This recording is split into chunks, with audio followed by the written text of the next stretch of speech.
Baada ya kumwangamiza Wanogo, nyota ya Daniel Songor Seronei ilianza kung'ara, huku wakubwa wa polisi wakimpendekeza kwa kila operesheni nje na ndani ya taifa.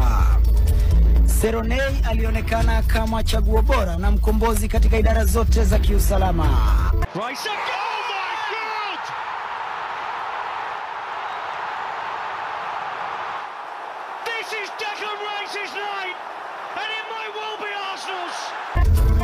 Huku hayo yakijiri, Daniel Songor Seronei alipewa kibarua cha mwisho. Kibarua cha kumwangamiza Bernard Madheri Dhu aka Rasta, jambazi wa mwisho aliyesalia katika mtandao wa halifu sugu. Mtandao uliowahusisha kina Wanogo na Washosho.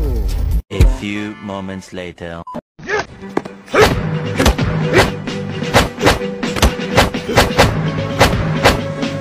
Mimi nataka niwaulize, mimi ninakaa mtu ya kutishwa kweli?